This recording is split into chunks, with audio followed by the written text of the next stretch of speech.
What's up, duelists? Today I'm bringing you the first and definitive, wholly comprehensive market watch for Edison format Yu-Gi-Oh cards in 2024 as of right now. Of course, you guys are going to want to stay subscribed to this channel because I have some major announcements for Edison format coming next week, actually probably in less than a week, that you guys are not going to want to miss if you buy or sell Edison cards or if you play Edison format in any capacity. So make sure you guys are subscribed. Let's get right into things. This is a big comprehensive video, so let's just kick things off. Edison Fortune 500. This is like your mainstay cards. These are the cards that you're going to see in a large percentage of decks. Decks that play 3 copies of this card usually have a lot of success, that sort of thing. All right, the first card, obviously, Caius the Shadow Monarch, the ultimate rare. This is the premier rarity for Caius the Shadow Monarch. This is kind of like your Edison bread and butter. Back in the day, my friend the Rare Hunter used to joke that Caius the Shadow Monarch, if you had an ultra rare copy, it was basically a Yu-Gi-Oh player's $10 bill. Nowadays, the ultimate rare copy is a Yu-Gi-Oh player's $450 bill. Basically, yeah, this card is only going to go up, only to the moon. To the moon, high stonks, chart trending upwards. I mean, this is the most played card in Edison format. It's the kind of the linchpin of the whole format. The decks that can best utilize this card usually have the most success. Most recently, we've seen some really new breakout decks that have found new ways to utilize this card. The Instant Fusion Zombie deck can play this card as early as turn 1, and the Dark Calling deck that got second place at the biggest tournament in December can utilize this card from hand, even if you're going second, by pitching it to Dark Calling to make a massive Dark Gaia. So we've seen lots of new ways to utilize Caius the Shadow Monarch, on top of all the original ways of just using it as a banish spell, converting it off of tokens, Treeborn Frog, that sort of thing, Goblin Zombie to get +1s, and just being a dark for a lure, Dark Armed Dragon is just obviously amazing. So yeah, this card is just fantastic. Great stats, great effect, great typing, great everything. Just everything you could possibly want from a monster in the format. And it's definitely kind of like the pillar of the format. This is what the format is centered around, and as a result, I think this card only has upwards to go. As long as more and more people keep playing Edison format, which has been the case, more and more people are playing the format. I think last month was the first time there was a triple event on a single day, and all 3 of those triple events broke 80 players or something like that, which is pretty cool. That's pretty sick. In 3 different areas, there were 3 different massive tournaments that happened. There's a bunch of stuff that happened. So really, really sick to see the format grow. And I think with the announcements coming next week, we're going to see the format hit new heights.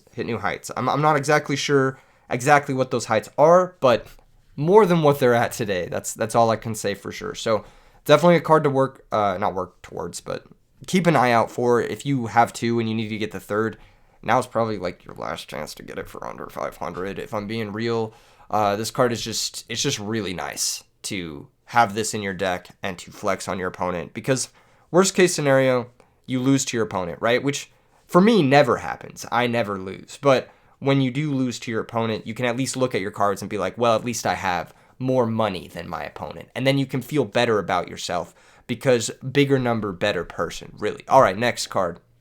Stardust Dragon. Now, I was going to check out the Ghost Rare, but there's actually been so many prints of Stardust Dragon recently that I wanted to talk about it more comprehensively. But yeah, normally I do check out the Ghost Rare. Looks like the Ghost Rare prices are holding pretty much. There's not many of them going around. There are a fair number of unlimited ones listed at pretty reasonable prices. There's an unlimited one listed for $320. I know collectors, people who really like the high rarity, they really do value that first edition. But if you just want the max rarity from the time period and you don't really care about unlimited, $320 for a near mint unlimited is really not a bad price. I personally hate unlimited cards just because I know in the back of my mind there is something nicer, but that is obviously a meme at the end of the day. And if you just like the Ghost Rare one because of the way it looks and you don't really give a shit about one little line of text, then obviously getting the unlimited ones is pretty cost effective compared to getting the first edition ones. And I think the unlimited ones will also hold their price at the very least long term, if not slightly go up a little bit. However, if you do want to get first edition ones, the price tag is pretty exorbitant. It's somewhere in the ballpark of this. There's one that sold for $1,500 on the first of this year. So if you could get one for about $1,500, I think that's about the going rate possibly a little bit less, a little bit more. You might be able to negotiate. Looks like a moderately played one sold in October last year for 1,000, first edition. They're pretty hard to come by. So it's kind of just like whatever deal you can negotiate. I think 2,700 might be a bit of a stretch, even for a PSA 8. If it was a PSA 10, perhaps we're talking upwards of 3,000, 3,500, but a PSA 8 for 2,700. I might not be the foremost expert on high-end collectibles like that, but I just don't think that there's really, I don't know, maybe there's a market for it. I just don't see a lot of people spending $2,700 on a single Stardust Dragon when you have so many other options, basically. There's the Ultimate Rare, which a lot of people actually prefer to the Ghost Rare, and this card is getting rarer and rarer to find. There's only one near mint first edition even listed. The near mint prices are rising for just unlimited ones. They are at 170. Well, not rising entirely. They've been about 170 ever since probably about the Edison boom, a little bit around the Edison boom. Let's see the 1 year mark. Yeah, I think the beginning of last year, they were a little bit undervalued, but it's not really. I feel like Stardust Dragon's always been kind of a collector's card, so it's always kind of held the same price. This is only really a card you should get if you want it for your own personal collection. I think as an investment, buying an Ultimate Rare or a Ghost Rare Stardust Dragon, it probably doesn't have too much more room to grow. There are also a bunch of really pretty nice newer reprints, which I will talk about later in the video. Give me 1 second. I got a cough. I'm gonna mute my mic. Give me 5 seconds, folks. Give me 5 seconds. I'll be right back. It's gonna be a long video.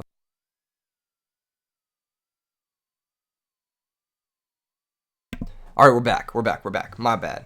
I do know that a lot of people have started looking to the Ultra Rare, the Duelist Genesis Ultra Rare, and the Collector's Tin Secret Rare as old border prints, because people who play Edison format, they tend to prefer the old border.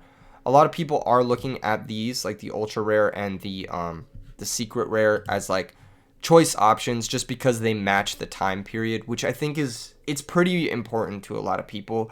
This card was bought out, I think, at some point last year, and it was hitting like $43, but then the buyout obviously didn't hold because there's just so many of these in circulation. That being said, it is going for much higher than I would have expected for a tin reprint. It's like $20 to $25 for a tin secret, which is very interesting. I think the card does look very good, and I think the old border with the Secret Rare is very classy, but I think for a price tag that high, that's kind of wild. I think you could look at some of the newer prints if you are looking to get a tin reprint in the first place. One of the ones that stands out the most to me that I personally don't like, where the hell is that? Stardust Dragon. Give me that boy. Where's he at? Is the Quarter Century. The Quarter Century Secret. Is it Quarter Century Rare? Quarter Century Starlight? I don't know what it's called. But a lot of people tend to like this card because of the foiling and because it is incredibly affordable and flashy.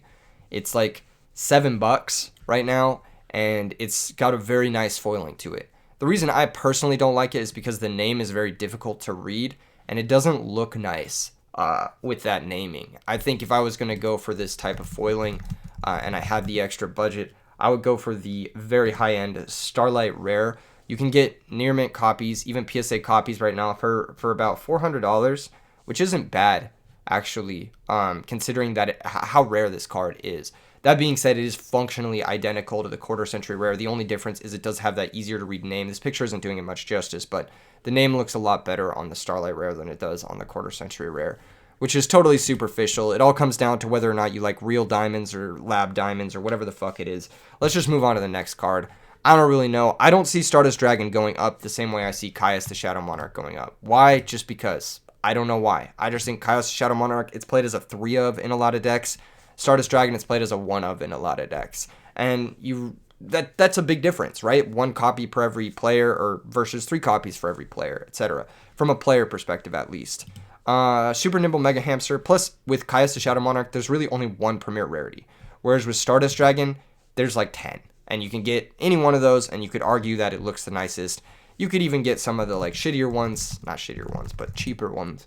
And you could argue that they look the nicest. Like, for example, like you could get the, what's a hideous looking one? Oh god, you could get the premium gold one, which has the worst of both worlds, terrible foiling, and the worst unreadable name. And you could say, I like this one best. And like objectively, you wouldn't be wrong, but like, you know what I mean? That's the thing is that there's just a bunch of prints for it. Whereas with Caius, there's really only one high-end rarity for it. All right, Super Nimble Mega Hamster. That's the next card I want to talk about. This is the common version. I think it's a pretty good stonk to pick up right now. Not only is it one of the best cards you can play going first, but a lot of new decks are actually utilizing it in high numbers as a way to just like make their deck function. The Dark Gaia deck from Trainaldo that we saw get second place at one of the biggest tournaments in December last month played 3 copies of Super Nimble Mega Hamster. We've seen the Lightsworn Christia decks that picked up in popularity since RBT Rulers 2022. They play 3 copies of Super Nimble Mega Hamster. And then Michael Kelly's Flamvel Rescue Cat deck is another deck that's sort of having some Circuit Series success with triple copies of Super Nimble Mega Hamster. And that's on top of Quickdraw and Vayu Turbo both playing this card, as well as Lightsworn decks playing this in some capacity. So I think that this card has a lot of potential. It's a very strong card. It could see play even in like some breakout decks like maybe X-Sabers. I know, oh god, I'm going to forget the name of the player. But there was a player who was playing an X-Saber list without Fall Troll that was having some success in online events. He was playing triple Super Nimble Mega Hamster as his advantage generator. It can grab Airbellum or Raikou. And then he was using Full Helm Knight and that sort of stuff. So that's another interesting deck that could pop up using triple Nimble Mega Hamster. It's just one of the best going first cards in the format. Going first in quotations, because when you do set this card turn 1, it is a little bit difficult for your opponent to Caius. Now that being said, there are decks popping up that can utilize Caius in new ways. I think I mentioned this when I was talking about Caius, but yeah, I mean, it's just one of the best cards you can have set going first. It does well into the best deck in the format, which is Black Wings. It does well, best deck in air quotes, most popular deck in the format. I don't think Black Wings is anywhere near the best deck in the format, but it's one of the best decks in the format, and it's one of the most popular decks in the format because of how hard it is to mess up while playing that deck. I mean, obviously playing any deck at the top level is very difficult, but playing that deck, it has a high floor. Let's just say that much. It's the deck with the highest floor, so a lot of people play it, and Super Nimble Mega Hamster helps against that deck. All right, next card. I think it's a good stonk. The common one is a good stonk. I actually even think the original print is a good stonk as well. Let me see if I can go back to that. Yeah, here we are. All right, super rare, first edition. Probably a good stonk. It's sitting around $20. There aren't that many listings for it. Actually, no. It's sitting a little high. Yeah, there's a near mint one listed for $20, and there's only one listed at that price. Pretty good stonk. I mean, I think this card is just, people are going to want the original print. That's it. It's just, that's how Edison format, retro formats work. People want the OG print, first edition, the high swag, high rarity. People will even consider the original print over the max rarity, the quote-unquote max rarity a lot of the time, because the original print to them, in their mind, was the max rarity you could have that represents the format the most accurately. All right, next card, Pulling the Rug. This card was recently reprinted. This was on my previous market watch for needs a reprint, and it got one. And surprisingly, I think this goes to the testament of how powerful the Edison market is right now, how many dollar signs are being moved by the people playing Edison format, is that the card was reprinted, and it barely affected the price, which is really nice because I had 3 ultimate rare Pulling the Rugs, and I didn't really want to see them tank. And as you can see, they kind of haven't.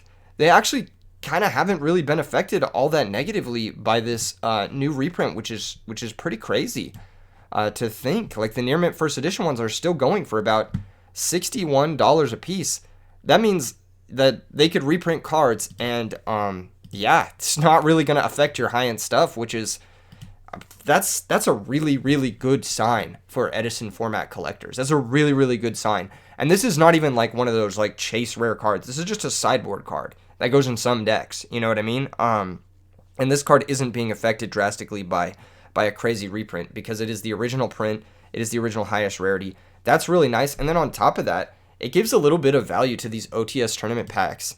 If you go play your modern locals or even your Edison OTS locals and you get an OTS tournament pack and you pull one of these, it's actually like pretty good value. It's like $3, which is a percentage of your entry fee back, which is really, really, really nice. I think just going to a local tournament and having a chance to pull something that can immediately go in your deck is just a great feeling. So huge shout out to Konami for reprinting this card, adding it as an inclusion to the OTS tournament packs. I think this was a great decision from them business-wise, and for the players, it was also a great decision. So I think that's really sick to see Konami supporting the cards, and in a way that's actually, I don't think, really hurting or helping players too much. Well, maybe it's helping players a lot. I think it helps players a lot because it's not like it's not hurting the high-end print, and it's also giving them an accessible $3 copy. And $3 for a card that you can pull in a booster pack in Yu-Gi-Oh! Nowadays is actually a crazy price point. Like, long gone are the days where there's a card that is worth more than $1 but less than 50. I think that I was talking about this with a couple of friends recently due to like the nature of Yu-Gi-Oh! Packs. It's really rare you'll see a card that's not a definitive card of the format that completely warps a format, or a card that is just completely irrelevant. I think these Edison cards kind of fit the in-between part where it's like, maybe I didn't pull the OTS Tournament Pack Ultimate Rare, whatever. What is the chase card out of this? Big Welcome Labyrinth. You know, ironically, from this OTS pack, the chase card is an Edison card as well. It's Enemy Controller. So, little bit of a tangent here, but yeah, pick up your copies of Ultimate Enemy Controller at about $50. This is the max rarity of Enemy Controller now. Quite funny, but like, okay, maybe you didn't pull the big Welcome Labyrinth. Imagine this is like Nibiru or something, some very high-end card. Well, at least you did pull that $3 Edison card, you know what I mean? At least someone will actually want that card, as opposed to pulling like this super heavy samurai bullshit that nobody fucking wants, you know what I mean? The drop-off between very high-end and like actually playable cards is so steep at this point.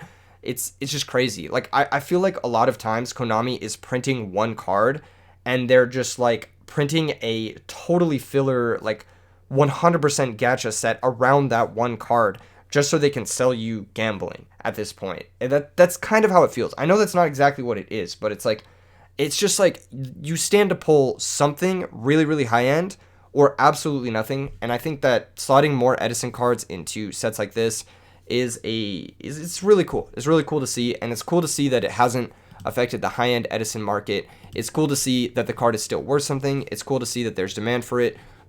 Nothing but positives to say here. The only thing that I have to say about this pulling the rug that someone pointed out to me that I can't unsee is that one of the interns at Konami, whoever printed this card, fucked it up. The artwork is wrong. And if you look at it, you'll see the original pulling the rug. You see how it's like kind of zoomed out? This pulling the rug is zoomed in for some reason. It's just like close up on the rug. Like closer, it just cropped differently. And I was just like, why? Why did they do that? It's so annoying. And I can't unsee it. And now that I can see it, I can't unsee it. And it like really bothers me. It's the only thing about this. But a lot of positive things to say about this reprint. Makes me very happy. All right, next card on the list. We've got the Legacy of Yatagarasu. This is actually a common. But the common, like the near mint commons of this card are actually going for like $2.50, $3.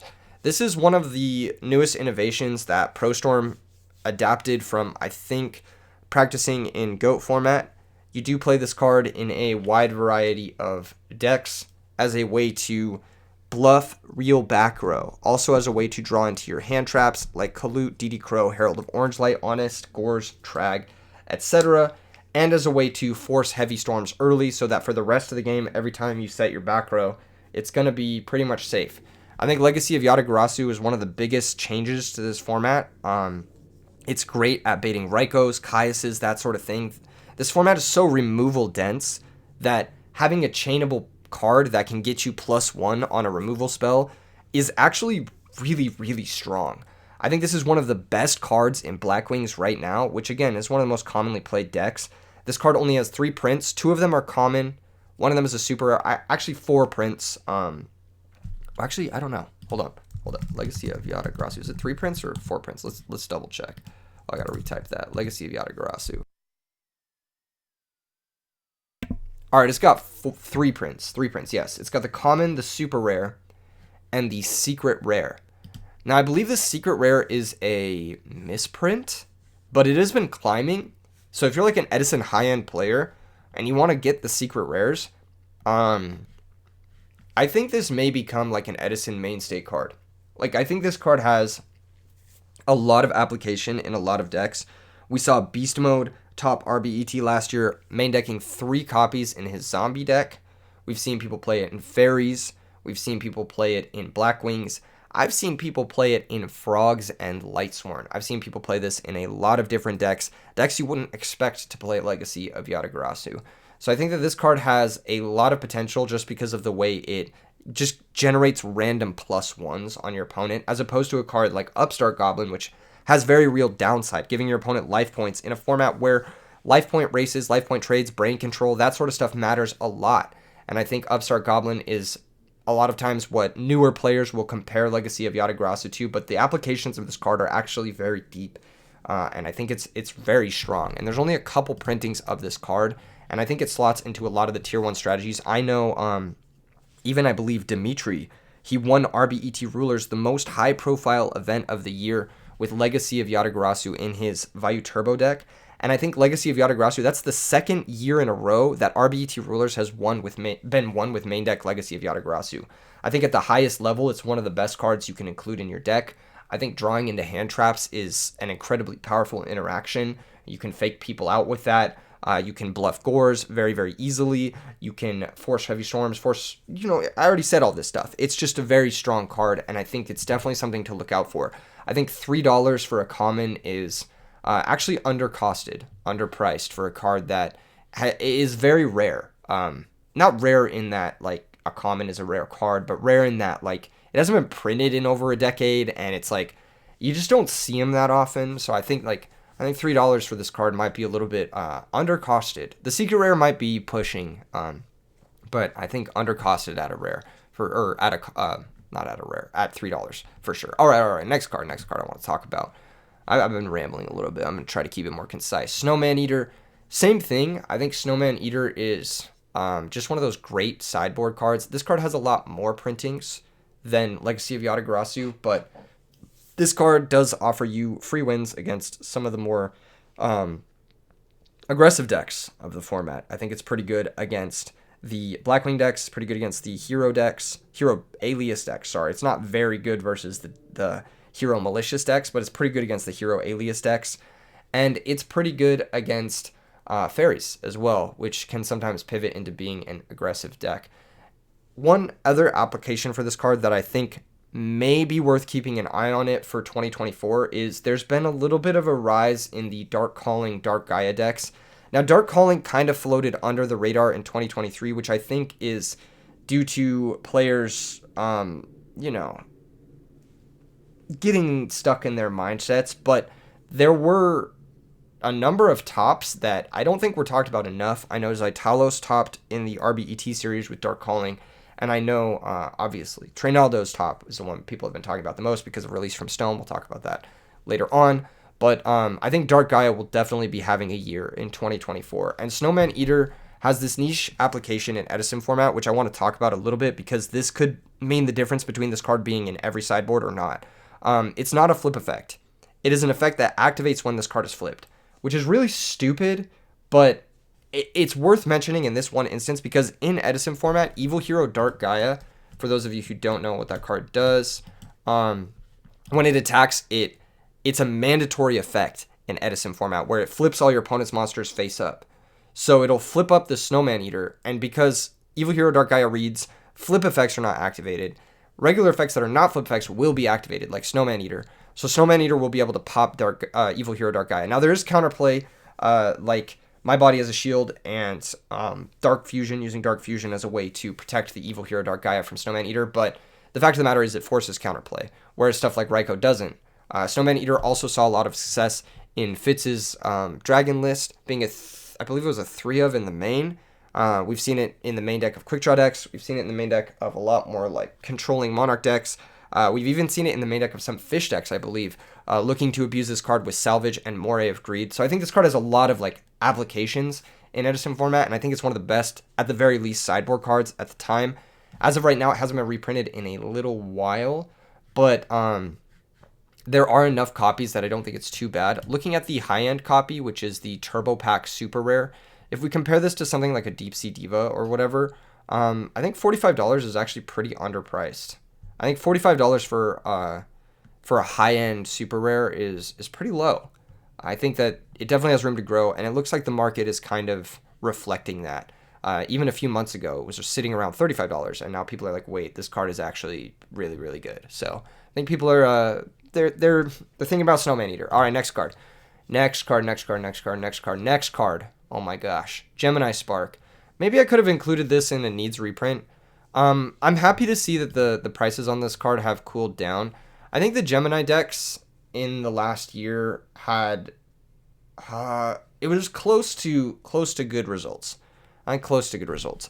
A lot of people picked up the Diva Alias deck, and at a local level, the deck has decent success simply because Stratos is a strong card, right? And the deck doesn't completely fold to Oppression. It's very weak to Oppression, don't get me wrong, but you still have Alias Spark to deal with Oppression, so I think people like kind of like to not auto-losing to Oppression, even though most decks don't auto-lose to Oppression if you're like not playing like a moron. If I'm gonna be real, if you save your removal spells, you won't lose to Oppression the same way. But yeah, I think Summon Stratos Search Alias is a very simple line of play for newer players.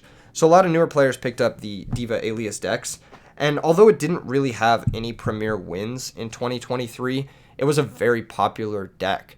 So that coupled with the Gemini deck that BK Kids Club sort of popularized, invented, the Reinforced Truth Gemini deck that just barely missed out on having significant results last year. I think that deck needs a little bit more time in the oven. It's very close. I think it's very, very close. But those two things kind of like I think the two Gemini decks kind of having a year where it's like, it shockingly didn't perform. Considering the amount of people who were playing the deck, it just kind of fell flat in a lot of ways. And I think that that's reflected in the market as well. A lot of people looking to offload their stocked up copies of Gemini Spark, a lot less people looking to get into the deck.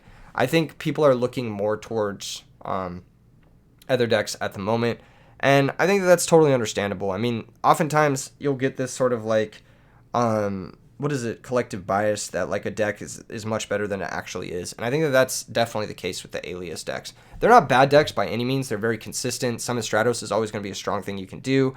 You can definitely get consistent tops at your locals with this deck, but I just don't think it's like one of the... I don't think it had the results of the year to really put it where people want it to be. What was it? Where people wanted it to be for this card to like hold the price tag that it was holding. So I'm happy to see this card actually get a little cheaper, simply because I only own two. So I need to buy a third, and I didn't want to buy a third at whatever like cranked up price tag it was at last year. I think it was like $5 for a common, $4 for a common, or whatever.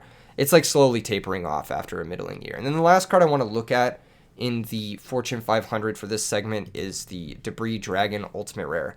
This is a card that I think is very undercosted for an ultimate rare, for like one of the better cards you can summon in the format. I think around $60 is pretty cheap.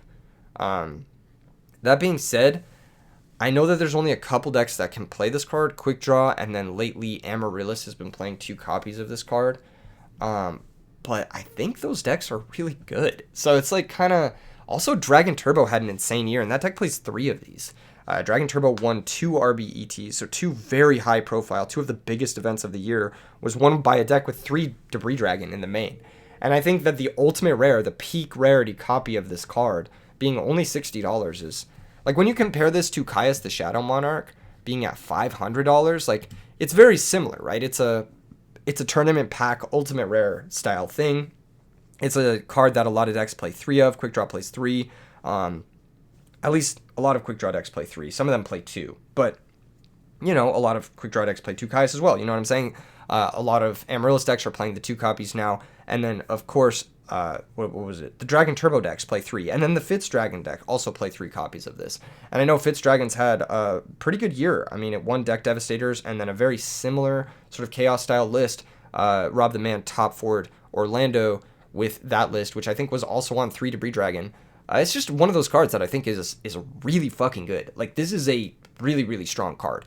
People underrate this card consistently. I think if you had a card that read 2100 attack, 3000 defense, and when you summon it, you get 2 tokens, like, that is an insane card, right? Like, that is an insane normal summon. That is insane value for a normal summon.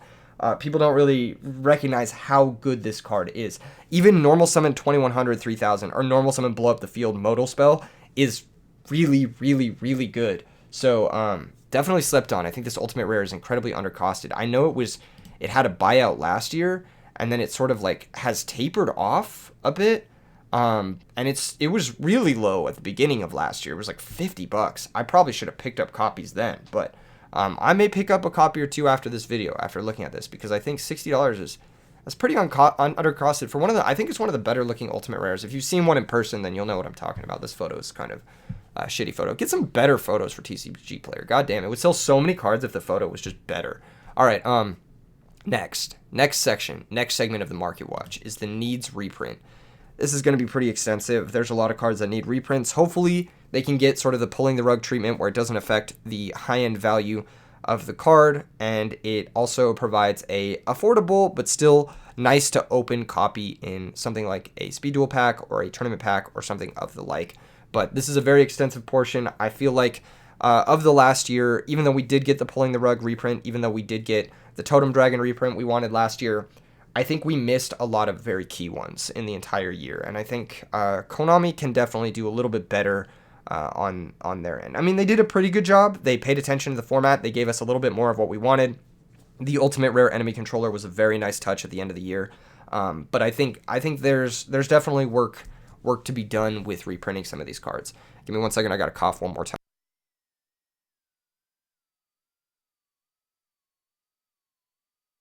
Sorry about that, folks. All right, getting right into it. We've got Gaia Plate, the Force of the Earth, or the Earth Giant. Sorry, different Force of the Earth. That's a different card. This is Gaia Plate, the Earth Giant. This card, this is a more recent development, but this card is played as a 3-of in almost every single OTK Gaia deck. It's just a fucking good card. Like, this card is shockingly good. It's a Doom Dozer with upside, more or less. He halves the monsters that he battles with, which makes it very difficult for your opponent to beat this with things like Kalut or,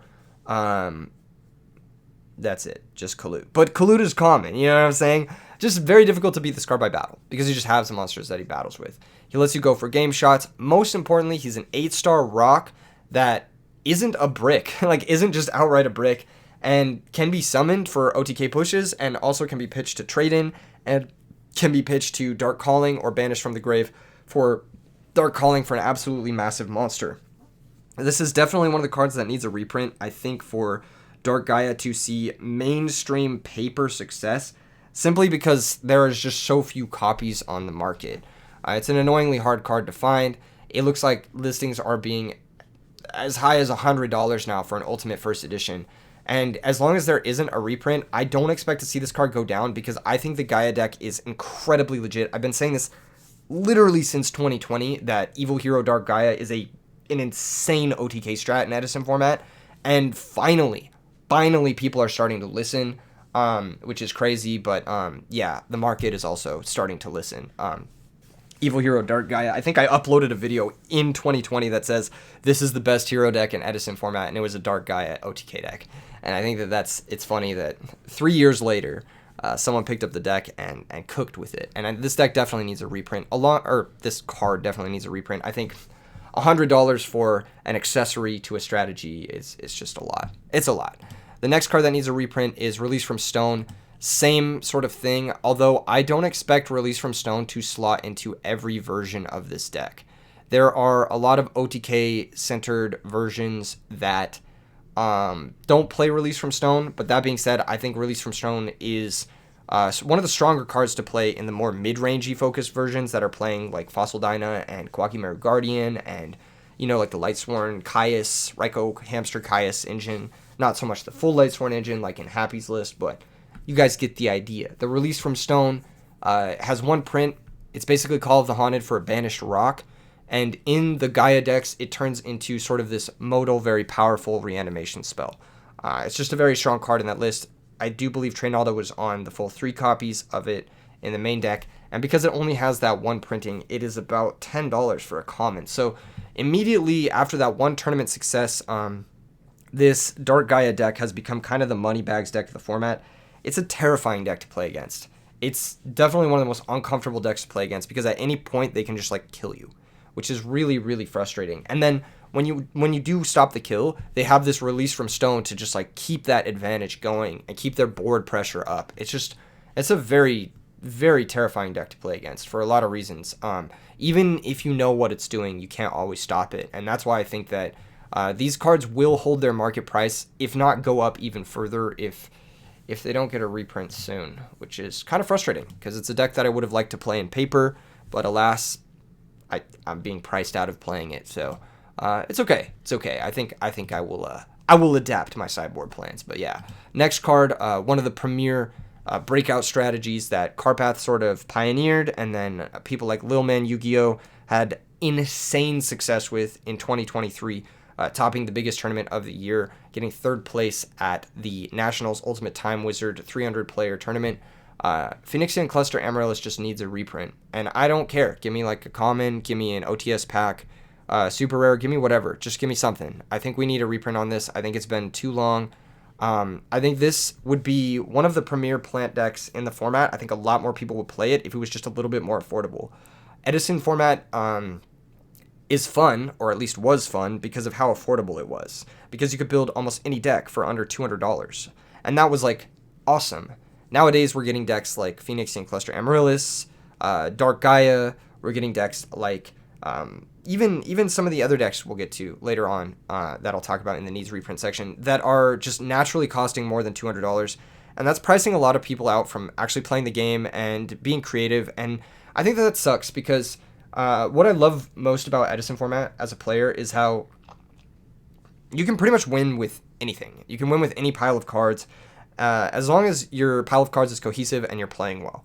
And I think that that's really cool. But this kind of disincentivizes players from winning with anything. It kind of disincentivizes players from building new decks to take their locals. It kind of disincentivizes people from building new strategies or trying out new stuff. And I think that it's kind of one of the downsides of the format growing, for sure. And I think as long as Konami stays on top of the reprints, which they have been kind of, but not enough, honestly, then this card should be at the top of the list of cards to be reprinted, especially because this card has coverage. It has Konami coverage on their website. They wrote feature matches of Lil Man Yu-Gi-Oh playing this at Nats. So this is definitely a card that is they have given the widespread coverage to. So definitely take a look at this, Konami. If anyone from Konami is watching this, reprint this card, please. I would love to play a deck with this. I had a playset that I purchased before I knew it spiked, and I gave them away as prizes at RBET Orlando. But it's definitely a card I would love to play in the future. I think the Amaryllis deck is amongst one of the most fun decks in Edison format. All right, next card that needs a reprint. I mean, I'm kind of rambling on the Amaryllis point. Let's see, what is this? Why is it not loading? Gemini Soldier. Once again, I think a lot more people would innovate with the BK Kids Club Gemini deck if this got a reprint. I'm not sure exactly where you'd reprint this. Speed Duel seems like a nice fit for this guy because it probably wouldn't do anything in Speed Duel, so it's an easy just slap in a pack or whatever.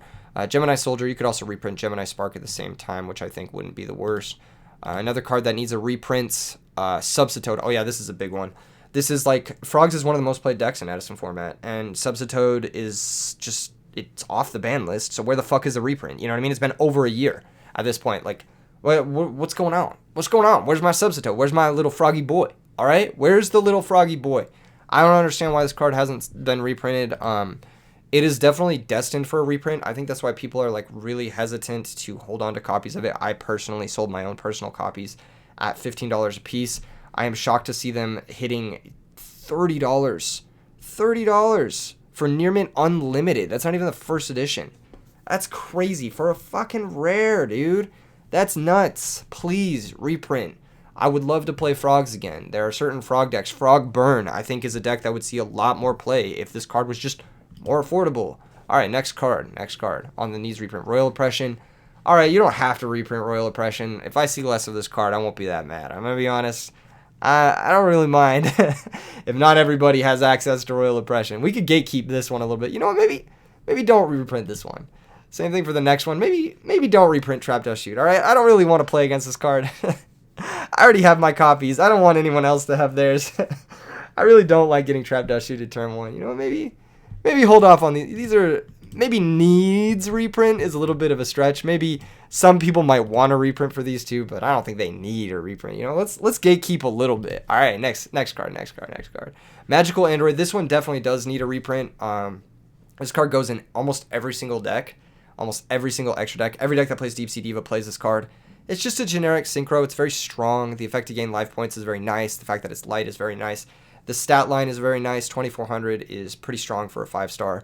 It just hasn't had a reprint in so long, which there's not really a great place to give it a reprint. Maybe you could give it a reprint in like an OTS pack that's themed towards psychics or something like that with telekinetic power. Well, you could have a pack themed towards psychics that has magical android in it. That could be really cool. And I think that would make a lot of sense because there are a lot of psychics in like modern Yu-Gi-Oh, like Fenrir, Kashtira Fenrir. That's a very popular card. There's a couple other psychics like what is that? There's a psychic synchro that's like crazy over the top, like 11-star synchro. That it's a very modern Yu-Gi-Oh card, but you could have like a psychic themed pack that'd be kind of cool. And I think Konami doing something like that would be a really cool product. Like having a themed pack for like one type of monster, like really focus on that type of monster. That could be a really cool product. Like kind of like a rarity collection, but instead of like what they did with rarity collection, just focus on one type and be like, oh, this is like historically the coolest psychic monsters of all time. And they'll have like Mind Master in that bitch, and they'll have like Thought Ruler Archfiend in that bitch, and then they'll also have that one guy, the new psychic overlord 11-star crazy boss monster. And you know what? That'd be kind of cool. Or maybe a structure deck, like a structure deck reprint where it's like a psychic structure deck of Android. That's kind of what they've done with structure decks in the past. I could see something like that really working well as a product because you'd hit the Edison people buying the structure deck to get the magical android, and then you'd also hit the modern Yu-Gi-Oh player buying it to get Kashtira Fenrir. That'd be kind of cool. I don't know. Food for thought on a product that could work there if anyone from Konami is watching this. Trident Dragon. This is a card that needs a reprint. This is a card I also think is going to get a reprint. Because they announced the new archetype. I think it's the Trident archetype or some shit like that in the, whatever. Everything's an archetype nowadays, right? In modern Yu-Gi-Oh! They have to make everything an archetype because that's how they make packs with a $100 card in it, is they surround it with a bunch of archetype cards. Anyway, this card has a little bit of a spike nowadays. It was already kind of annoyingly expensive, but you can pick this card up for $10 to $20, which is kind of expensive. It really only goes in like 2 or 3 decks, but it is annoying. It's an annoying price point. I think this card will see a reprint when that new archetype comes out, though, so I'm not too worried about it, although it might not. And if it doesn't, then what the fuck? You know, same thing as the Substitute thing. Like, why haven't we gotten a reprint? All right, next card, Dark End Dragon. This is a card that I think it'd be really cool to get. Oh, it's not loading. Hold up. There it is. Dark End Dragon. I think this is a card that'd be really cool to get a collector's rare treatment or like a high-end rarity treatment, because this has always been kind of a prestige card. It started off as a YCS prize card, you know what I mean? Maybe like a Pharaoh's rare reprint, something cool like that. I think Dark End Dragon. Maybe they could do like a Synchros of the Past booster pack, something like that. That'd be really sick. I'm thinking like you have like collector's rare Trishula and collector's rare like Dark End Dragon, and you have like collector's rare Magical Android or something like that. That could be a cool booster. You know what I mean? There's so many fucking cool products they could print instead of like just not, that would sell like crazy. I think the rarity collection is the beginning of them kind of embracing the like, how do we make an exciting product sort of thing. And I think that that's the beginning of something cool. I just hope they follow it up with like additional cool products like that also reprint stuff for Edison format like Dark End Dragon. This is the lowest rarity of the card, and it's hitting about $15. Pretty annoying. This is kind of a card that's pricing people out of playing it, which is annoying because it's a very, very good synchro. It's one of the best synchros in the format. Another card that's kind of pricing people out right now is Iron Chain Dragon. I actually need a second copy of this card, and I refuse to pay fucking $10 for it. I've been playing one Iron Chain Dragon in Quick Draw for the last few months, and the second one has come up. And I'm just like, well, I don't want to spend $10 on a fucking rare Iron Chain. This is not a $10 card. Just reprint it, please. All right, next card. Next card that needs a reprint, Turbo Cannon. This card did tank after the initial hype, but I do think that is due to the Substitute pricing people out from playing the deck. I think if Substitute was affordable, this card would steadily rise as well. You see the first edition prices are rising back up to about $10, $11 a piece. It's not a $10 or $11 card. Let's be real. It's only played in one deck, but that one deck is pretty good, and I would like to see more of it. All right, next card that needs a reprint, Elemental Hero Absolute Zero. Bro, this card is so premier in the format. It's so common. I mean, Diva Hero is like, Diva Heroes won and topped a lot of the decks. Or, not decks. Well, topped a lot of the tournaments. Why is my shit not loading? Bro, what is going on? What is going on? What is going on? There it is. All right. This is the common version, and it's going for about $12. Now, the market is trending downwards for the common version, which is kind of nice. But, still, $12 for a common is like, come on, bro. That's stupid. That's just dumb. At that point, I'm looking at, like, OCG listings. If I'm spending $12 on a common, I'm like, okay, my locals probably isn't gonna care that I play OCG cards. I'm gonna fucking just check out the nicer ones I can get in different languages. Because let's be real, it's kind of fucking stupid that we can't play the OCG cards. I know that a lot of people are saying, oh, but the backs of the cards. Shut the fuck up, man. Just sleeve the cards. You know what I'm saying? Like, that's it. I think we should be able to play the OCG cards. It's kind of a tangent to that. There are a lot of really nice OCG Absolute Zeros that you can play that are a fraction of the cost. And it's like, why am I spending $12 for a common on shit card stock when I could buy like a really nice rarity in a different language that is on the nicest card stock imaginable for the same price or less? That's so dumb. All right, next card. Next card. This one's a little bit newer. It's Reaper on the Nightmare. This is a card that saw some play in GOAT format, but has become kind of a regular in my play group. Instant Zombies is the deck to talk about, I think, for 2024. It's probably the best or one of the best decks to come out of 2023. And this is a key card in it. It only has 2 printings. It's been slowly climbing since that deck's debut. It's almost doubled in price since that deck's debut. Absolutely needs a reprint and could totally fit into a bunch of different sets. I mean, I could see this in a Speed Duel Secret. I could see this as just a bunch of different stuff, as a common somewhere. Easy throw in. And that's going to close things out for the needs reprint. There's actually more than this. There's a lot more than this that need reprints, but I just didn't want to bog down this video with me bitching about what needs reprints. I think these are the main ones. I think I touched up on most of the top cards that need reprints. The next section is something I want to talk about that gets me a little bit excited, and that's the shiny reprints of cards we've gotten. So this is kind of reflecting on the last few years of reprints of Edison cards that we've gotten in nice quality, high rarities, checking out their market peaks, dips, that sort of stuff. The first one I want to talk about is the quarter century rares. I want to kind of encapsulate all of the quarter century rares at once, and I obviously have to start off with Dark Arm Dragon. Now, I personally think the quarter century rares look like shit. I think they look really bad. But a lot of other people don't think that. A lot of other people actually think that these look nice. And that's reflected in the market, you know? The Dark Arm Dragon, when it was released, it started off around $50, and now it's already reaching around, like, you'll see sales of this card were going for $120, which doesn't even reflect on this chart here. Now, there are listings at this moment for $82, so I don't know who the fuck was buying them at $120, but $82 is still significantly higher than that initial release point of $50. This is kind of the first long-term quarter-century rare data we've seen, and the Dark Arm Dragon has gone up even in the few months that it's not been in circulation. So, pretty interesting.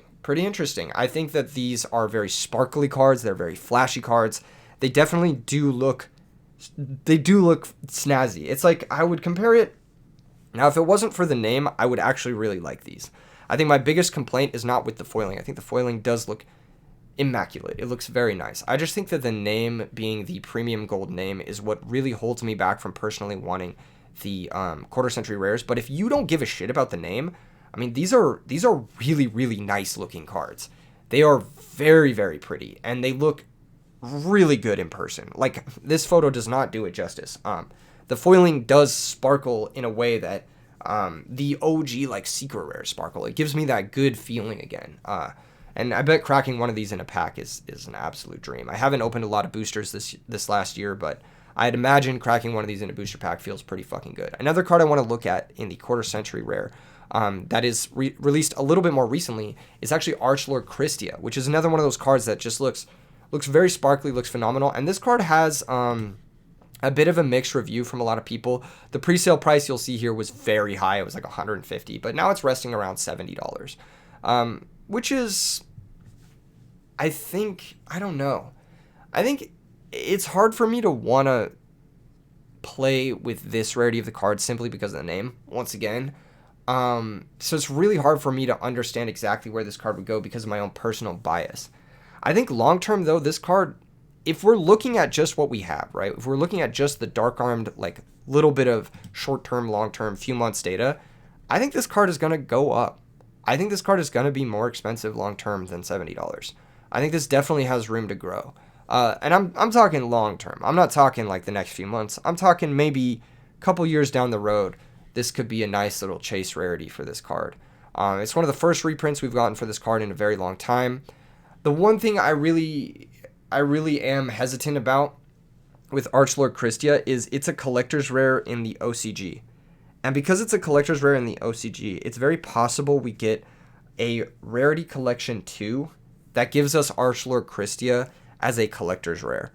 And I think if that happens, this card will be worth nothing because nobody in their right mind would want the quarter century rare over the collector's rare. The collector's rare Christia just looks infinitely better. Let me see if I can pull up a photo to give you guys a point of reference. Collector's rare Archlord Christia. All right. Let's see if we can pull up one of these just to give you guys a point of reference. Images. I might need to search like Japanese or something like that. Oh, here we go. Yeah, they look fucking amazing. This is not a great picture of it because it's just barely catching the light right. But the texturing on the card is amazing. The actual body of the monster is also textured, so it just looks really, really nice. Let me see if I can, I'll type Japanese and see if we can get a good comparison. So if we do get one of these, I think it's very unlikely. This is a pretty good picture.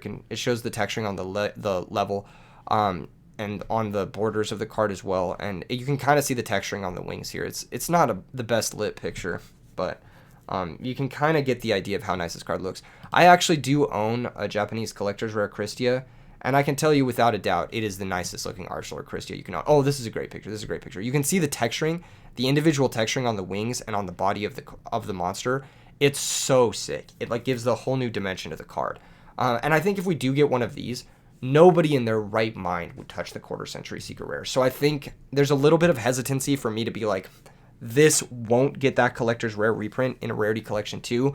So I'm not 100% certain that this card will go up long term. But if we are just looking at the short term data of Dark Armed Dragon, and we are looking at and if we don't see your collector's rare reprint of Archlord Christia, this could be a really nice reprint of like a new shiny version of Archlord Christia, which is a great card. It's one of the best cards in Edison format, and I think has a lot of merit and a lot of value to it. All right, next card. Next card at the quarter century rare is Lonefire Blossom. So Lonefire Blossom was printed in the Rarity Collection, which I'm very happy about because I personally picked up. Why is it not loading? That is so fucking annoying. Maybe I need to close. I have 8 million tabs open. You know, here's what we're gonna do. We're gonna close some of these tabs because I feel like we're close to crashing. Sorry, Caius, you're gonna get closed. You're gonna get closed, buddy. You're getting closed. Oh no, I'm getting rainbow wheeled. Have I reached the limit? Has my computer reached its limit? Is it finally time for a new PC? I'm actually saving up for a new PC right now. Hopefully we can get that going, and then I can get you guys some nicer videos. I feel like the quality on my videos, like it's shitty, but it's been functional. You know what I mean? And it's kind of the part of the aesthetic. But I feel like getting you guys some nicer quality videos would be a treat. I'd say that much. All right. But yeah, this is the quarter century rare Lonefire Blossom. I think this guy. Yeah, it looks good except for the name. I think that's the biggest issue for me. Like, this is a great picture. I think they took a great picture of this for TCG Player. Let's go ahead and zoom in on that bad boy. Yeah, it looks good. A card looks good. I cannot deny it looks good. It's just the name. You can't read the name. And, like, for me, so much about it is, like, being able to read what's on the card. And I think they really fucking botched it with the name. I think this card has room to grow. Obviously, a lot of Rarity Collection was open this last year, but we'll see it climb, and it's actually already started to a little bit. You know, you could get copies of this for around $6, and now they're already at like 15, and there's, you know, it's only so many listings at 15, and it just hops up to 16. And I think this is definitely one of those cards that has room to grow. It's the highest rarity of it from the Rarity Collection. I personally obviously prefer the collector's rares. I think they do look nice. I know some people don't like the sparkles on the collector's rare. I personally love sparkle additives. It just makes cards look shinier and poppier. And, you know, if I'm going to play a new rarity card, I want to play the shiniest motherfucking shit I can get. But this is pretty damn shiny, and it does look very nice. I will say that this is one of the nicer cards you can pick up. All right, that's enough for the quarter century rares. I think we kind of touched up on the 3 I wanted to look at. Archlord Christie is the one that I'd be the most hesitant picking up, just because if we get a collector's rare version, I don't see this holding a $70 price tag, but who knows? Maybe it will. Maybe it will. I don't know how far Lone Fire will climb. We're only seeing the beginning of Darkarm Dragon's climb, and it's interesting to sort of speculate. Darkarm Dragon is also one of those cards that has a lot of rarities. It has the Ghost Rare, it has the Ultimate, it has the original Secret First. So to see a card like this climb, even though even though it has a lot of other chase rarities, that's pretty impressive. All right, let's move on to the collector's rare, my personal favorite rarity out of the new shiny rarities. The latest of which, I'm going to close these quarter century rare ones so that I can actually have a functioning computer. Oh my gosh, I have so many tabs open. I don't think I've ever had this many tabs open. This is the most comprehensive market watch ever done. I don't think there's a more comprehensive one ever done. The first collector's rare I want to look at is Honest. Now, this picture doesn't do it justice, obviously. Most collector's rares in pictures, you have to catch the light just right. They don't do it any justice, but in person, the collector's rares do look better than anything else you can possibly imagine. They look very, very good. This card is the most recent from Valiant Smashers. The pre-sale price obviously had it around $35.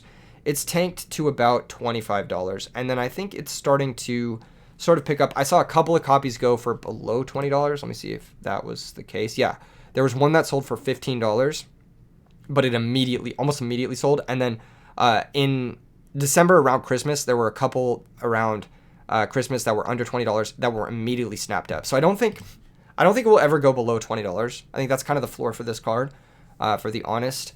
I think Honest is probably one of those cards that will trend up, but it does have original high rarities. It has Secret First, and it does have Ghost First, which are the premium rarities for Honest. So I don't think it will touch those prices. I think Secret First will still always be higher than the collector's rare price, so you can kind of use that as a point of reference. But I do think $25, is that fair for this card? We'll come back to this. Let's look at all the other collector's rares that I have pulled up, and then we'll come back to Honest, and we can maybe speculate on where I expect this price to rest. Card Trooper, another one of those goated looking collector's rares. Once again, the second it touched $20, people bought them up. It looks very, very nice, but I doubt we'll ever see this card go below $20.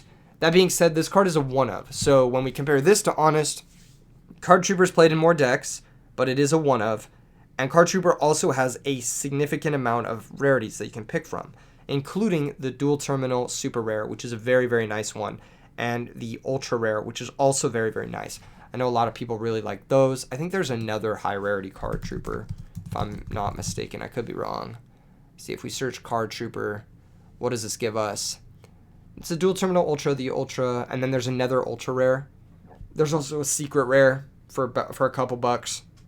So there's a bunch of nice rarities for Card Trooper, and people generally, when it comes to older cards, nice rarities, will prefer the older print. And so I think it's kind of a hard sell unless you're a newer player or you really like the shiny, like I do. I really like shiny looking cards that are blinged the fuck out. And I think this Card Trooper is definitely the most blinged one that we've gotten. It's like, I think it's the highest rarity Card Trooper we have, but some people may still prefer the old border. I could see this card in a year or two resting around $30. Maybe if you want to buy one and see where it goes. It's not going to go lower than it is now. That's all I'll say. Next card that is on this list is Torrential Tribute. This is another one of those cards that's like, it's a one of in every deck that plays trap cards. It's the best trap card in the format, in my opinion.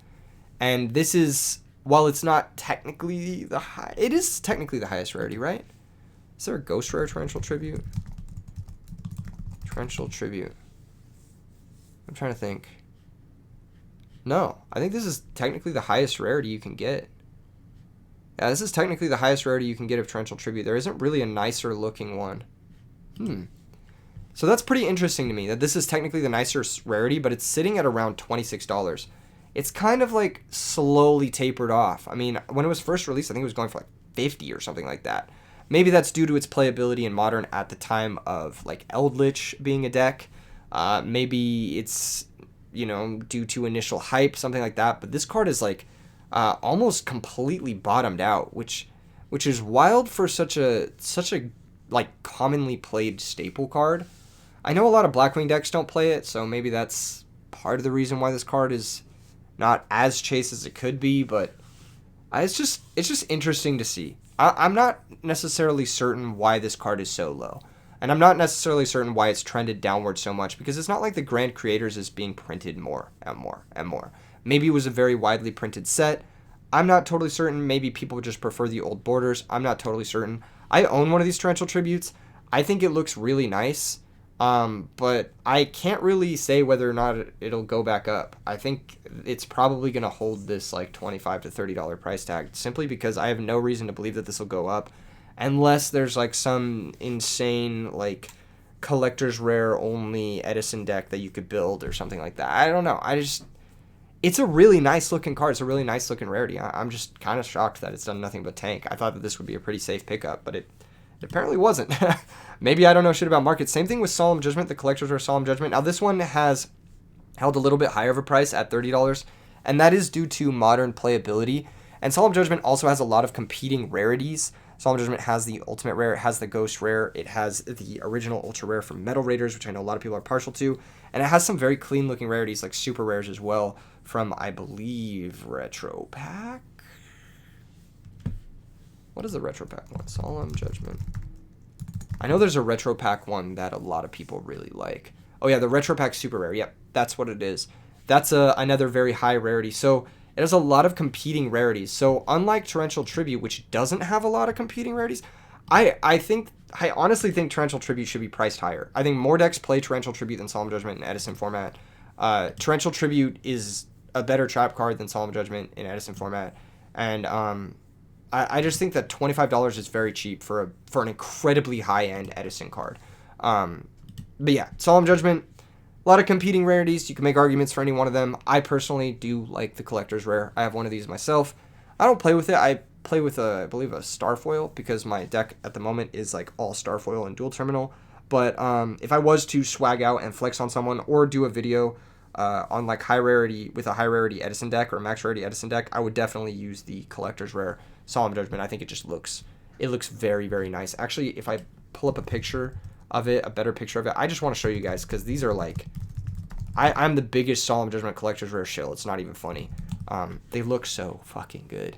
Let me see. I've said this in previous market watches. Oh, here's a good one. It's a pretty decent one. Where is it? Where's a good photo of it? That's a pretty good photo of it. That's a good photo of it. No, that's not it. This is a good photo of it. I'm trying to find one that catches the light. Hold up. I think this is probably the best looking photo of it. Yeah, it just looks really sick. Like the texturing, look at that. His coat is foil. His bitches is foil. I've said this. Bitches is a gender neutral term. It's not a derogatory term. Do not cancel me. I've said this in every video, but like the way the foiling in the background like matches his like presence on the card, it just looks really cool. And the way the card is textured is like, it just looks amazing. It's one of the nicest looking cards I own, I think. Like, it might be in my top 5 like favorite cards I own, straight up. Cannot recommend it enough. $30 is pretty affordable for like a really shiny, flashy card.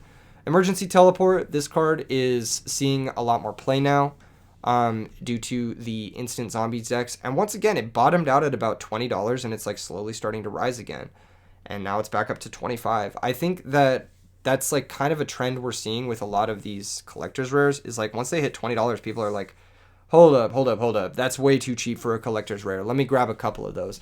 For some reason, the difference between $20 and $25 in somebody's brain is, I better pick this up.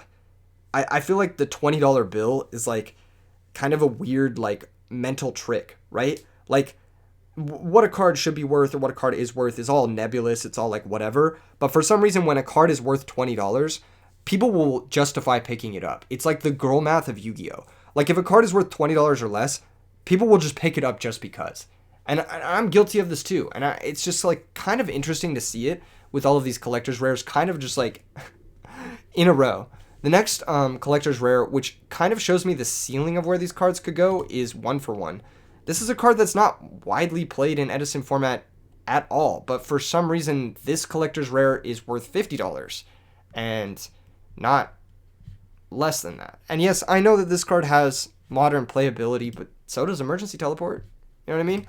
I think part of this has to do with 1-for-1 not really having any other premier printings. It does have a super rare, but that one looks kind of shit. I think the collector's rare is by far the nicest looking 1-for-1, and there's no real competition. Like, even for Torrential Tribute, you could maybe argue the ultra rare looks nicer if you have like extreme nostalgia, even though this really has no competition.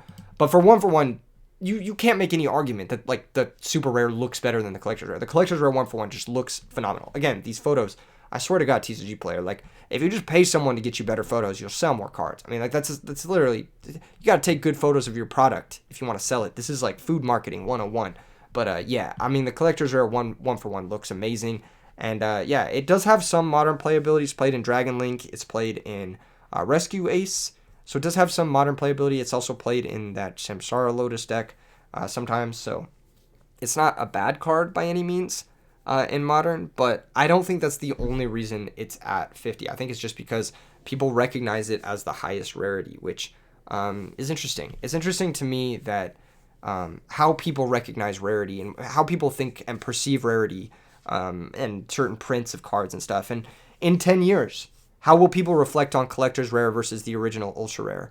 I think that that's something to think about as well, because we're thinking like longevity here. I mean, Edison format is a functionally an eternal format. The cool part about Edison format is that you can play it again next year. You can play it again the year after. You're not really getting fucked when you buy one of these cards. So if you're thinking about buying cards for the long term, then obviously you got to think about the long term. Where will collector's rare 1-for-1 be in 10 years? I don't know. Maybe it'll be very expensive. Maybe it'll be the same. Who fucking knows? Collector's Rare Trade-In. This is another one of those cards. Now, I think this card is a little bit different from the previous ones because all of the previous cards, except for Honest, are limited. Trade-In is not limited, and the decks that do play it play 3. That being said, I think $75 that's pretty high. That's pretty high. This is one of the first collector's rares ever printed. It is a nice looking collector's rare. I've seen them in person. They do look kind of snazzy. They're not as developed as the later collector's rares, but it does look good. It does look very good, and it's pretty clearly the highest rarity trade-in you can get. And I think, Amaryllis, Dragon Turbo, a lot of those style decks, Valhalla Christia, those type of decks, even the Dark Gaia Lightsworn deck plays trade-in. A lot of Dark Gaia decks play trade-in. This is a card you do need 3 of if you're looking to max rarity those decks. So I think $75, while it seems exorbitant compared to cards that are basically mainstays like Torrential Tribute being $25, it makes sense just because the people who need this card need 3. And it's an older print. And this is kind of a point of reference for these cards. Like, a lot of these cards were printed in the last year. Torrential Tribute, Solemn Judgment, E-Telly. They haven't even gotten a picture for E-Telly up soon. That's fucking crazy, you know what I'm saying? Image coming soon? You gotta be kidding me, bro. Who's over there working the sites? You know what I'm saying? But yeah, what was I saying? I was saying something. Oh, that's a little bit of a jump ahead. But yeah, I think trade-in is kind of a bit of market data. We can reflect on this, and we can look at the collector's rares, and we can be like, okay, in a year or two even, they could be as high as this. Potentially. It shows that there's a lot of room for growth on the collector's rares, particularly with cards where it's pretty definitively the max rarity, like Torrential Tribute, I'd say. Interesting food for thought, something to think about. Collector's rare is a rarity. I think 20 is a floor for the card. I think 30 is a reasonable price for the card right now. I think long term we could see this card being $50 or even $100. So something to think about as a stonk.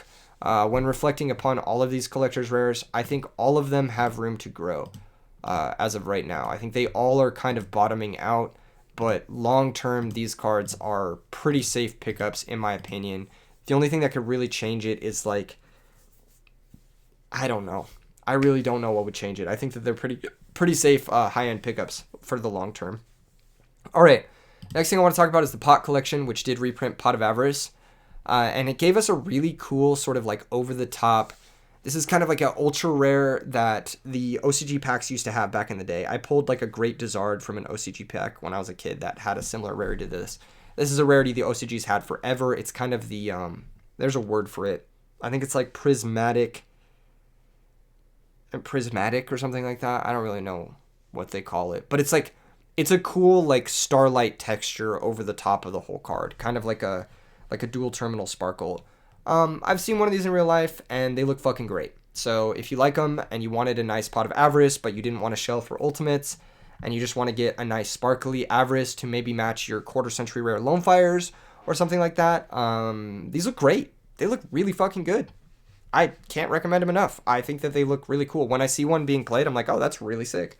Definitely fits the bill for shiny new rarity. Do I expect this card to go up that much? Probably not.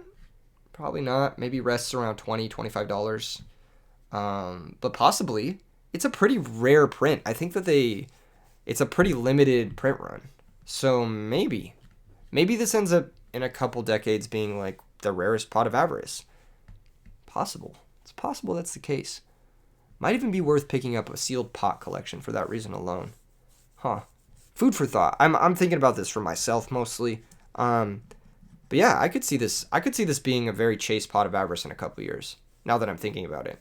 At first I was like kind of hesitant, like, people aren't going to want it more than the ultimate, but then I'm like, you know what? Maybe they will. Who knows? Food for thought. All right, next chase rarity is the Pharaoh's Rare Mirror Force. This card's actually disappearing. Like, people just bought this card up, which is crazy. Very limited print run. This is the European Ultra Rare, only printed in Euro print, Ultra Pharaoh's Rare. And it has the Euro print cardstock as well, which is significantly nicer. Now, one thing I didn't love about the Magnificent Maven's print run is that the cardstock does have a little bit more blues in it, or the ink does have a little bit more blues in it than the than like your average Yu-Gi-Oh card. So it's a little bit colder of a print. It's not as warm of a print. So it doesn't have that like super fantastic niceness to it.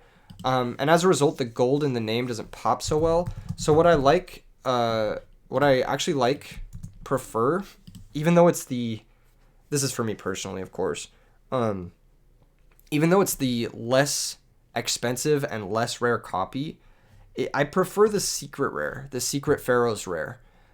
Even though this is the US release and it's on objectively worse cardstock than the European release, I think the name pops a little bit better when you're playing with the card. The Pharaoh Secret Rare looks very nice. That being said, it's like kind of hard to find a nice print of it because a lot of the prints are kind of scuffed and they scratch hella easily. And like I said, the US cardstock is, it's so bad. It's so fucking bad. And the stamp on the stamp of the name is also really bad. It fades very easily. On like even light shuffling, it'll fade very easily. So I can't recommend buying this. I do think it looks better personally. It is the copy that I personally purchased. But I can recommend picking up the Ultra Pharaoh's Rares. I think these are amongst some of the rarest cards you can own for Edison format. And I think Mirror Force is the nicest of the bunch. There are a couple other cards here for Edison format. The Reinforcement of the Army, the Necro Valley as well, and the Gold Sarcophagus. Oh, dude, the Gold Sarcophagus, the Gold Ultras. I wish the cardstock allowed for the name to pop a little bit more. It would have been much nicer. But these are the chase rarity of this card. That's not counting the Shonen Jump prize card, Gold Sark. These are definitely some of the rarest cards that. If your deck plays Gold Sark, this is definitely something you need to consider owning, I think, just because it's the max rarity, you know what I'm saying? It's the max attainable rarity, at least. I think Magnificent Mavens is a set to keep an eye on, for a lot of reasons. I know a lot of people will also historically, play Ishizu Terralament mirrors, so, it's good to, yeah. All right, next card. I want to talk about the OTS Ultimates a little bit, some of the Edison OTS Ultimates that have higher rarities, but maybe just take a look at them. The Alternate Art Cyber Dragon OTS Ultimate, I think these look pretty bad. I prefer the original artwork, but a lot of people really like the alternate artwork of Cyber Dragon, and so they've elected to get this one, and it's seeing a drastic spike. I mean, copies are selling as early as today for $75. So this card kind of bottomed out at $50. People realized, okay, this is a card that's played in almost every single Edison deck.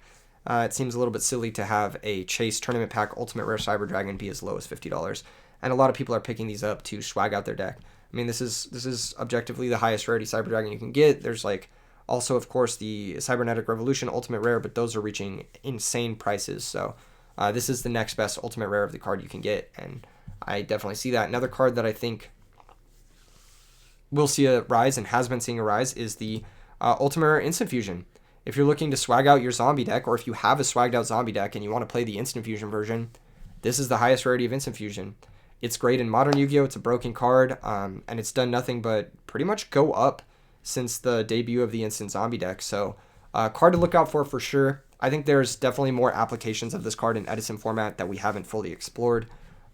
So definitely a high-end card to keep an eye on, or pick up now if you think $80 is as cheap as it's gonna get. Might be worth picking up. Another OTS tournament pack, not an ultimate rare, but something to keep an eye on, is the Speed Duel Tournament Pack 6 Ultra Rare Evil Hero Dark Gaia. This card is the max rarity. It's actually kind of hard to find. It's only some stores have access to it, and it's just not a lot in circulation. One of those cards that could easily dry up in a month or two, so keep an eye out for it. I mean, if you look at the other Speed Duel tournament packs, you'll notice that their prices are pretty high for those cards. So they're pretty chase cards. Like the Speed Duel tournament pack Book of Moon, for example, is a super rare, and I think it goes for $120, maybe a little bit less than that. I could be wrong. Let's see this. I believe this is a Speed Duel tournament pack Book of Moon, right? It says OPTP 3. I don't know, but not $120, a little bit less than that, like $85. So this was a super rare. It wasn't even the ultra rare and the booster, and it goes for very high. So I think that you could have the same situation with the Evil Hero Dark Gaia. Plus, if you need Evil Hero Dark Gaias, you need 3 of them. So the people who want these will want a lot of them. So it's usually a good sign that a card will be worth a lot later on. A couple more cards before we end things. What is this? Oh, this is just the home page. A card that I pointed out in a previous market watch I wanted to take a look at, I haven't looked at it yet, was the Super Rare Reckless Greed. This card had a good year. It won a couple of RBETs in Dragon Turbo. And this is, I think, the only foil printing of it.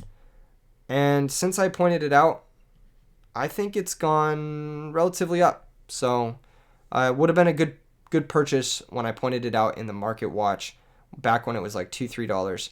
Now it's about $7. You would have about doubled your money. I mean, got a couple bucks, pay for your lunch. The vibes are there. The vibes are there. So it's interesting to see the long-term effects of something that I maybe was looking at in a previous market watch.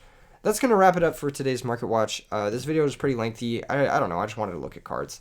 I get in a mood where I want to look at cards and I want to talk about them. And at the end of the day, I'm a big collector. I like to collect trading cards. I think that it's super fun. It's a very costly and stupid hobby, and it benefits absolutely no one. But it's cool to look at, and it's cool to think about like why we like these things, why a card is worth something, how our brains work, how societally we've been trained to think about things like the $20 price point, for example, or how we've been trained to think about like when we see a deck maybe having a good matchup, like how playing a deck en masse can affect the price of a card, or seeing decks have success can maybe influence the sort of like unattainability of certain decks. I don't know. There's a lot here. There's a lot to think about, and I think it's cool.